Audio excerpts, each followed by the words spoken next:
اگر بیٹی پیدا ہو تو میرا نبی فرماتا ہے 3 بیٹیوں کی شادی کر دو تو جنت واجب ہو گئی، 10 بیٹوں کی شادی کرو تو جنت واجب کوئی نہیں، 3 بیٹیوں کی شادی کرو تو جنت واجب ہو گئی۔ تو ایک صحابی نے پوچھا یا رسول اللہ 3 نہ ہو 2 ہوں، تو کہا 2 کی شادی کرو تو جنت۔ ایک نے کہا یا رسول اللہ اگر 2 نہ ہو 1 ہی بیٹی ہو اور آگے کوئی سلسلہ بھی نہ ہو، تو آپ نے کہا 1 بیٹی کی شادی کر دو تو جنت واجب۔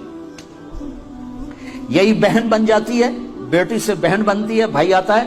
تو میرے نبی نے فرمایا جس کو اللہ نے 2 بہنیں عطا فرمائیں، 2 بہنیں، اور انہوں نے اس کا حق ادا کیا، حق کہ بھائی بہنوں کا حق مار جاتے ہیں، ماں باپ کی وراثت میں سے بہنوں کو نہیں دیتے۔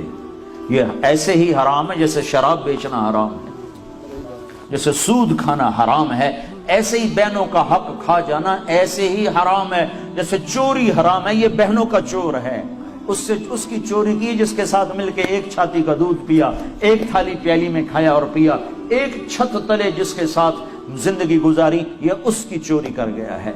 جس نے اپنی بہنوں کا حق مارا اس کا رزق حرام ہو گیا۔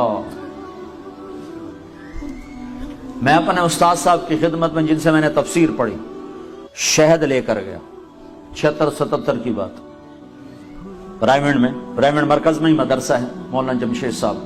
میں نے کہا حضرت یہ شہد لایا ہوں۔ کہاں سے لائے ہو؟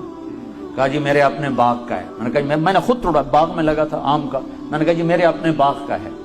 تو مجھ سے فرمایا تیرے باپ نے اپنی بہنوں کو زمین میں سے حصہ دیا تھا؟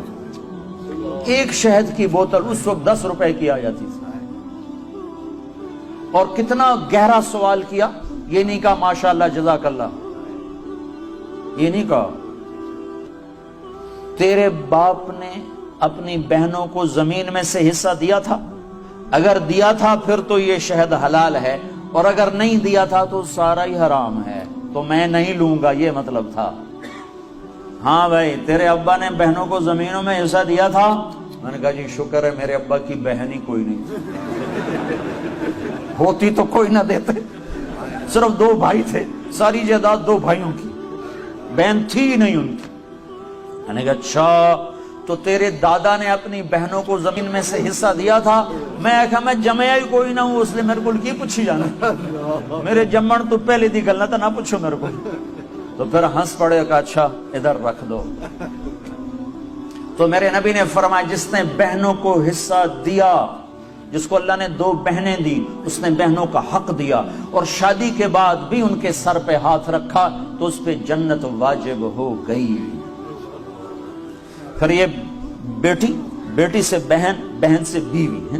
پھر میرے نبی نے فرمایا بہترین مسلمان وہ ہے جو بیوی کے ساتھ اچھا سلوک کرے، اور میرے نبی نے فرمایا جو یہ چاہے اس لوگ کا مسلمان کہ وہ جنت میں میرے گھر کے قریب گھر بنا لے تو وہ 2 کام کرے، ایک اپنے اخلاق اچھے کرے، ایک اپنی بیوی سے اچھا سلوک کرے، تو اس کا گھر میرے گھر کے قریب ہو جائے گا۔